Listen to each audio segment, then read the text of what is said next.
Last year, an attempt to repeal the death penalty in Wyoming failed to pass the legislature.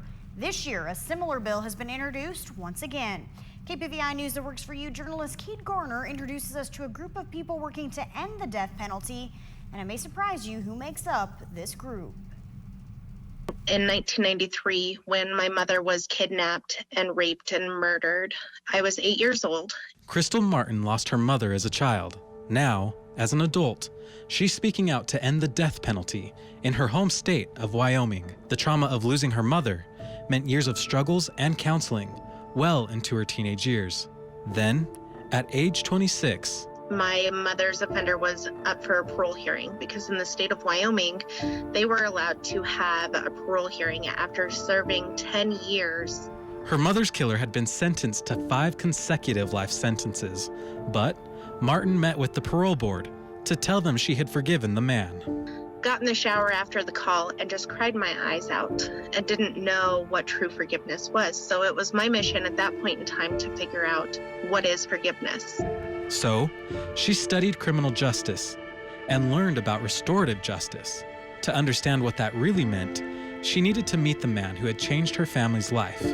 But before that could happen, tragedy struck again. I had actually lost my husband in October of 2014. He was shot in the head and burned in a fire pit by his boss under a meth-induced psychosis, where both of them had been using meth that day, and paranoia kicked in. Initially, Martin wanted vengeance, but that soon changed.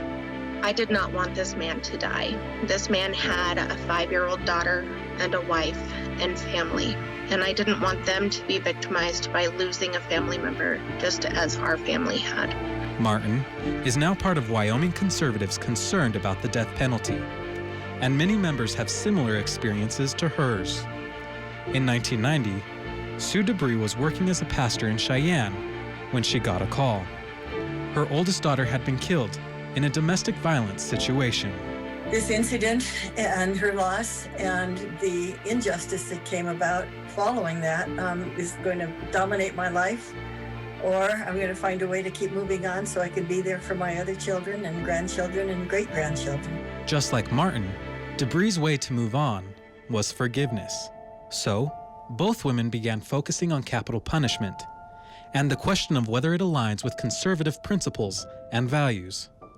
For different reasons, they don't believe it does, whether it be religious beliefs, small government, government spending, or wrongful convictions. And to date, there is over 170 individuals that have been exonerated from death row since the reinstatement of the death penalty in 1973, which is huge. So that equates to about out of every 9 individuals on death row, 1 has been exonerated. Reporting for KPVI News, I'm Kate Garner. For more information about Wyoming conservatives concerned about the death penalty or the new bill, you can visit our website, kpvi.com.